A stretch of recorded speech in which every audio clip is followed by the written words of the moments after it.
네, 구독자님들 반갑습니다. 박 작가입니다. 네, 오늘 시황에서는 비트코인이 4분기 상승 랠리를 이어가기 위해서 중요한 4가지 항목과 더불어서 비트코인이 최근에 또 조정을 받은 이유, 그리고 향후 방향성 어떻게 될지 한번 살펴보겠습니다.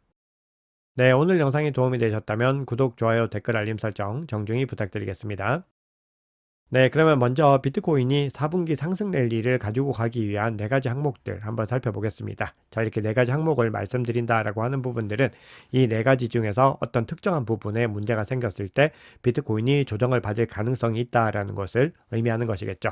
자, 먼저 미국 대선과 관련한 부분들 보겠습니다. 지금 11월 5일에 미국 대선이 예정되어 있고 그 기간이 이제는 한 달도 남지 않은 상황입니다. 그런 상황에서 현재 트럼프와 해리스의 어떤 지지율 격차를 한번 살펴봤을 때 이 폴리마켓 베팅으로 봤을 때는 대략적으로 7% 이상 트럼프 전 대통령이 앞서 있는 것을 확인할 수 있습니다. 그래서 미국의 투자은행인 번스타인 같은 경우는 트럼프 전 대통령이 대선에서 승리할 경우에 비트코인이 9만 달러까지 상승할 가능성이 있다. 이런 전망을 최근에도 내놓은 바가 있습니다. 네, 그리고 다음으로 거시경제 이슈를 보셔야 되는데요. 거시경제 같은 경우는 지난주 금요일에 발표된 고용지표 이후로 흐름이 좀 바뀌었죠. 그래서 인플레이션에 대한 위기감들이 다시 나오고 있고 그로 인해서 금리 인하에 대한 속도를 늦출 것이다 라는 전망들이 많이 나오고 있는데 이 인플레이션에 대한 흐름들을 조금 더 명확하게 할 수 있는 부분들이 9월 이 CPI 지표에 있습니다. 그래서 이 지표가 오늘 발표가 됩니다. 그래서 오늘 밤 9시 반에 어떤 결과가 나오는지 한번 살펴보면서 우리가 시장의 변화들을 계속해서 지켜보고 대응을 해야 됩니다. 네, 그리고 이란과 이스라엘 갈등과 관련해서는 지금 일시적으로 지금 잠잠한 상황인데 바이든과 네타냐후가 49일 만에 전화 통화를 통해서 이란 문제를 논의하기로 했다라고 하는데 이 흐름들이 또 어떻게 갈지 지켜보셔야 됩니다. 마지막으로 중국의 대규모 부양책이 이 비트코인의 유동성에 큰 영향을 줄 것이다라는 기대감이 있었습니다. 자, 그런데 중국이 국경절 연휴가 끝난 후에 브리핑을 통해서 추가 부양책을 발표할 것이다라는 기대감이 있었는데 발표를 하지 않았죠. 그래서 비트코인 같은 경우는 이 실망감과 더불어서 CPI 발표에 대한 어떤 경계감들 이런 부분들이 가격 조정을 만들어낸 중요한 요인이 아닐까 그렇게 생각을 합니다. 자, 그런데 중국 부양책이 지금 나오지 않으면서 중국 증시도 폭락을 했는데 이로 인한 자금 흐름 반전으로 암호화폐로는 오히려 자금 유입이 기대된다라는 분석들도 나오고 있습니다. 네, 그래서 거시경제 상황 관련해서 하나만 더 살펴보시면은 지금 상황이 이렇다 보니까 미국의 국채 변동성이 계속해서 확대가 되고 있습니다. 지금 국채 수익률이 지금 상승 추세를 계속해서 이어가고 있는 것을 확인할 수가 있죠. 그래서 이 변동성을 나타내는 무브 지수 같은 경우도 24% 급등을 해가지고 지난 1월 초 대비로는 지금 최고치를 기록을 하고 있습니다. 그래서 지금 시장에서는 거시경제적인 불확실성에 대한 어떤 불안감들이 확실히 있구나라는 것들을 확인할 수가 있죠. 네, 그러면 온체인 지표 통해서 시장의 상황을 살펴볼 텐데요. 오늘 말씀드릴 온체인 지표들은 또 상대적으로 조금 더 중요하게 보셔야 되는 지표들이 있습니다. 그래서 한번 살펴보면은 우선 첫 번째로는 코인베이스 프리미엄 갭을 한번 살펴볼 텐데 이 코인베이스 프리미엄이 크게 하락하는 움직임을 보이고 있습니다. 이 얘기는 미국 기관들의 강력한 매도 압박이 이어지고 있다는 것이죠. 그래서 결국은 앞서 말씀드렸던 중국의 이 경기 부양책에 대한 부분들이나 CPI 발표에 대한 경계감들이 미국 기관들을 중심으로 해서 좀 이루어지고 있다라는 것을 확인할 수 있습니다. 네, 그런데 코인베이스 프리미엄이 크게 하락한 이후에는 즉 코인베이스의 어떤 판매자가 작업을 마치고 나면은 결국은 비트코인이 급등할 가능성이 열려 있습니다. 그래서 지금 이 구간에서 굉장히 많은 미국발 매도 물량이 나온다라고 하는 것은 굉장히 중요한 기회다라는 것들을 반드시 염두에 두셔야 됩니다. 네, 그러면 이런 움직임들과 이제 반대되는 움직임들을 한번 보겠습니다. 자, 오랫동안 이 휴면 상태에 있던 비트코인들이 다시 움직이면서 재유입이 되기 시작을 했습니다. 그래서 이 흐름들을 한번 살펴보면은 이 두 개 지표가 굉장히 크게 올라간 것들을 확인할 수 있죠. 지난 7일 동안에 온체인 거래량이 374억 달러를 기록을 했는데요. 이 수치는 2024년 3월 12일 이후로는 가장 높은 1일 거래량을 기록했습니다. 그리고 이런 비활성 상태에 있던 비트코인이 움직이면은 가격 상승 신호로 작용을 한 바 있고 결국 이런 움직임은 시장이 잠재적인 가격 상승 모멘텀을 기대하고 있는 것으로 확인할 수가 있습니다. 네, 그리고 시장에서 네트워크적인 관점에서 또 중요하게 보고 있는 관점이 있습니다. 지금 비트코인의 활성 주소 수가 무려 11개월 연속으로 계속해서 하락을 하고 있었습니다. 근데 지금 시점에서 이제 반등의 움직임이 완연하게 나타나는 것들을 확인할 수가 있죠. 결국 이 활성 주소가 상승한다라고 하는 것은 유기적인 이 네트워크의 성장성 그리고 채택이 늘어나고 있는 것들을 의미합니다. 자, 그리고 활성 주소와 더불어서 신규 비트코인 주소도 최근 7일 동안에 11.54%가 전주 대비로 증가를 했습니다. 이 얘기는 결국은 비트코인에 대한 어떤 시장의 관심도가 늘어나는 것들을 의미하는 것이기 때문에 이런 흐름들은 과거 상승장 사이클에서 전반적으로 2017년과 2021년에도 동일하게 나타났었는데요. 이런 흐름들이 나타나고 난 이후에는 가격의 상승으로 연결되었었다라는 패턴이 있습니다. 그래서 이번에도 이런 동일한 패턴이 나타나게 될지 한번 지켜보셔야 됩니다. 네, 그리고 비트코인 가격이 지정학적인 상황에 의해서 하락하는 동안에도 비트코인 위험 지수는 거의 유사한 수준을 유지하고 있습니다. 잠깐 요 정도 반등하는 구간에서 그치고 계속해서 낮은 수준을 유지하고 있다라는 부분들에서 시장에는 여전히 기대감들이 좀 많이 존재하고 있다. 이런 것들을 확인할 수가 있습니다. 네, 마지막으로 살펴볼 지표는 이 장기 보유자들이 얼마나 또 높은 비율을 가지고 가고 있는지 이런 부분들을 볼 텐데요.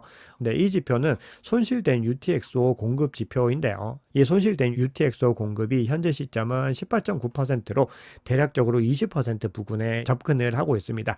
이 얘기는 공급의 상당 부분이 자신감 있는 이 장기 보유자에 의해서 보유되고 있고 장기 보유자들의 어떤 손실이 이 정도로 지금 나타나고 있는 것을 확인할 수 있는데요. 이전 사이클에서 비슷한 조건이 이제 생겨났던 요 구간들에서 가격의 어떤 상승 랠리가 시작되었던 것들을 확인할 수 있습니다. 그래서 과거 대세 상승장의 어떤 흐름을 가지고 갔던 그 구간들에 현재 위치를 하고 있는데 이번에도 어떤 움직임을 보일지는 한번 지켜보셔야 됩니다. 네, 그러면 시장의 중요한 이슈들 한번 살펴보겠습니다. 신규 주소와 활성 주소가 계속해서 늘어나는 추세에 대해서 말씀을 드렸습니다. 자, 그 외에도 네트워크에서 여러 가지 어떤 변화들이 나타나고 있는데요. 디크립트의 기사에 따르면은 비트코인이 네트워크 활동 지표상으로도 여전히 저평가 매수 타이밍에 위치해 있다. 이렇게 이야기를 하고 있는데요. 이게 어떤 의미냐 하면은 최근에 비트코인 MVM, 즉 네트워크 가치대 메트칼프 비율이 급격하게 하락하는 움직임을 보였다라고 합니다. 이 MVM이라고 하는 거는 비트코인의 시장 가치와 네트워크 활동 간의 관계를 측정하는 지표인데 역사적으로 이 MVM이 하락했을 때는 가격이 상승했습니다. 왜냐? 그만큼 네트워크가 저평가되어 있는 것으로 볼 수가 있기 때문입니다. 그리고 이런 움직임이 2022년 말과 지난해 9월에도 있었는데 MVM이 하락한 뒤에 비트코인 가격이 빠르게 회복되는 움직임을 보였다. 이렇게 이야기를 하고 있습니다. 네, 그리고 더 블록이 이 글래스노드의 지표를 가지고서 또 낸 기사를 살펴보면은 비트코인 시장의 전반적인 구조가 역사적인 상승장에 계속해서 부합하고 있다. 이렇게 주장을 하고 있습니다. 그 근거로 들고 있는 것이 지금 상승장에서 하락폭이 과거 사이클 대비로 비교적 얕게 나오고 있고 역사적인 상승 패턴과도 계속해서 일치하는 국면을 보이고 있기 때문이라고 합니다.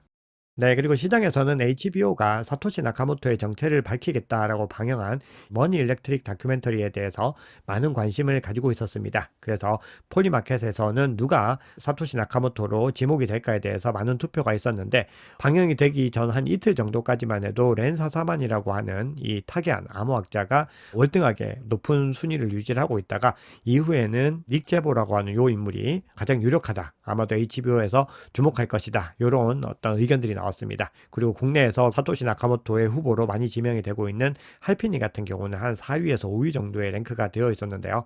모두의 예상을 깨고 HBO에서는 피터 토드라고 하는 개발자가 사토시 나카모토일 것이다. 이렇게 주장을 했습니다. 그러면서 그 이유로 들고 있는 것이 인터뷰 도중에 나는 사토시 나카모토다라고 본인이 장난식으로 언급한 걸 가지고 본인이 인정했다. 이런 식의 어떤 논조들을 가져갔는데 뒤에 던진 말을 보면은 물론 나는 사토시이자 크레이그 라이트라고 발언을 하면서 이것이 굉장히 농담이다라는 것을 명확하게 밝히고 있습니다. 그리고 또 하나 들고 있는 부분들이 비트코인 포럼에 올라온 토드와 사토시의 게시물이 겹치고 있다. 이 부분들을 얘기를 하고 있는데요. 토드는 사토시의 마지막 게시글이 본인이 가입한 지 일주일 후에 올라온 것이다 라고 하면서 둘이 겹친 것은 그냥 우연의 일치일 뿐이다 라고 합니다. 자, 그런데 이 토드라고 하는 사람은요, 비트코인이 출시되던 2008년에서 2009년 그 당시에 대학교에서 미술학위를 취득하기 위해서 공부 중인 학생이었습니다. 그리고 이 토드가 비트코인 관련된 작업을 한 것은 2008년 6월이 지난 후 시점이었습니다. 그렇기 때문에 전반적으로 시점이 맞지 않고 전체적인 정황의 아주 절대적인 정황들은 토드가 사토시 나카모토가 아니다라는 쪽으로 가고 있는데, 이 HBO에서는 아주 몇 가지 지엽적인 것들의 우연성을 가지고서 토드가 사토시 나카모토다라고 언급을 하고 있습니다. 그래서 본인도 적극적으로 부인을 했고 커뮤니티에서도 사실상 엉터리다라고 지금 이야기를 하고 있습니다. 네, 그러면 추가적으로 두 가지 정도만 기사 확인하고 이 기술적인 분석 한번 살펴보겠습니다. 미국의 대법원이 최근에 다크웹인 실크로드에서 압수한 이 6만 9천 개 가량의 비트코인의 소유권을 주장했던 소송을 기각을 했습니다. 그래서 미국 정부가 해당 물량을 매도할 계획으로 보인다라고 외신의 보도가 나왔습니다. 네, 그리고 비트코인 현물 ETF에 더 많은 유동성을 가지고 올 수 있는 비트코인 ETF의 옵션 출시가 연말 전에도 가능할 수 있지만 내년 1분기가 더 가능성이 높다라고 이 블룸버그 애널리스트들은 밝히고 있습니다. 지난 9월에 SEC가 이 옵션을 승인을 했는데 이제 OCC와 CFTC의 최종 승인을 기다리고 있습니다. 네, 그러면 비트코인 기술적인 분석 한번 해보겠습니다. 먼저 CBD 지표 한번 살펴보겠습니다. 파이어 차트 상으로 매수벽과 매도벽이 이제 형성이 되고 있는데 60K에서 지금 매수벽이 형성이 되고 있고 65K에서 매도벽이 형성이 되고 있습니다. 그래서 매수세와 매도세가 어떤 구간들을 지금 단기적으로 중요하게 보고 있는지를 확인할 수 있습니다. 매수 세력들은 60K 하단으로는 비트코인을 절대 내리지 않겠다라는 의지를 보이고 있고, 매도세는 65K 상단으로 올리지 않겠다라는 의지를 보여주고 있죠.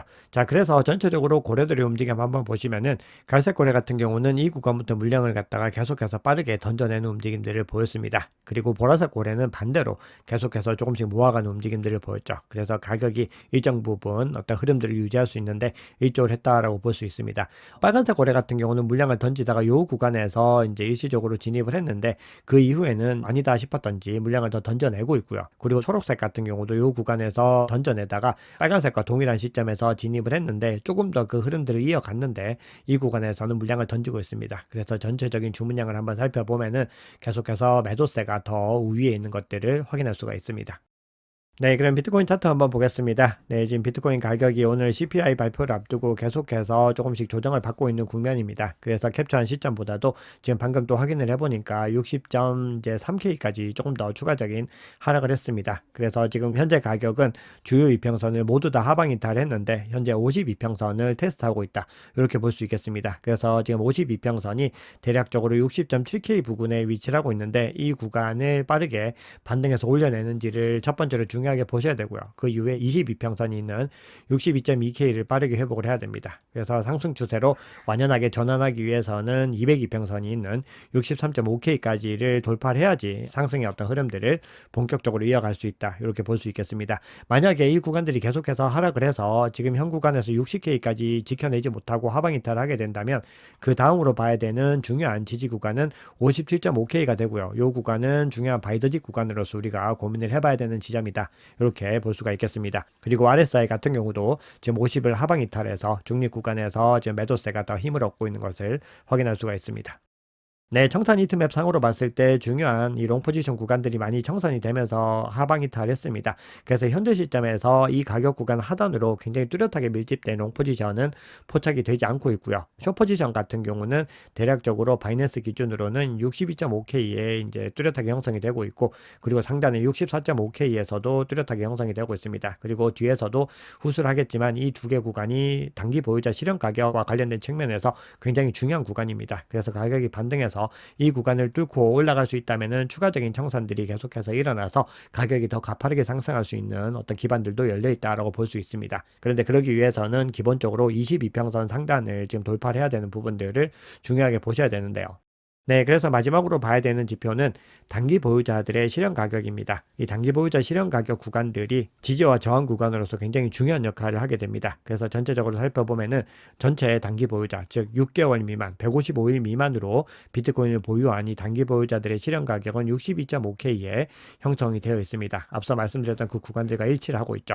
그리고 1에서 3개월 동안 보유한 이 단기 보유자들의 실현 가격은 61.6K 부근에 위치를 하고 있습니다. 그리고 3에서 6개월은 64.5K이죠. 그래서 이 구간들이 모두 다 굉장히 중요한 어떤 구간으로서 작용을 하고 있습니다. 그래서 가격 구간이 적어도 이 구간들을 좀 지켜줬으면은 추세들을 조금 더 안정적으로 유지할 수 있었는데 이 구간을 지금 하방 이탈을 했습니다. 그래서 빠르게 이 구간들까지도 회복을 하지 못한다라고 했을 때는 이 투자자들의 인내심이 시험을 받는 구간으로 들어가기 때문에 강하게 또 매도 압력이 발생할 수가 있습니다. 그래서 이 구간을 주목하셔야 되고요. 3에서 6개월 구간이 64.5K 이 구간을 돌파하게 됐을 때는 더 가파른 상승세를 이어갈 수가 있습니다. 그래서 전체적으로 지금 숏 포지션 같은 경우도 이 구간과 이 구간에 위치하고 있는 이유들을 확인할 수가 있죠. 자, 그럼 전반적으로 총평을 해보면은 비트코인이 일시적으로 조정을 받은 이유에 대해서 중국발 유동성 어떤 증감에 대한 기대감이 하락을 했고 CPI 발표를 앞두고 미국의 기관들이 신중한 움직임을 보이고 있다라고 말씀을 드렸습니다. 그런데 현재 전체적으로 시장의 어떤 흐름상 4분기의 강세장 전망을 무너뜨릴 만한 그런 어떤 요인들은 나오지 않고 있습니다. 그렇기 때문에 지금 이 구간에서 추가적인 하락을 한다고 했을 때는 큰 반등을 가져가기 전 중요한 또 구간으로 볼 수가 있습니다. 그래서 CPI 결과가 지금 현재 시점에서는 인플레이션이 조금 더 낮아질 것이다라는 전망들이 시장에서 나오고 있지만 만약에 그런 기대감들을 배신하고 의외로 인플레이션이 상승한다라고 했을 때는 추가적으로 더 큰 하락세들이 나올 수 있는데 그때는 중요한 바이더딕 구간으로 접근을 하셔야 됩니다. 그래서 오늘 발표되는 CPI 결과 함께 지켜보면서 또 중요한 흐름들을 함께 살펴보겠습니다. 네, 오늘 준비한 얘기는 여기까지입니다. 여러분 오늘 영상이 도움이 되셨다면 구독, 좋아요, 댓글, 알림 설정 정중히 부탁드리겠습니다. 지금까지 박 작가였습니다.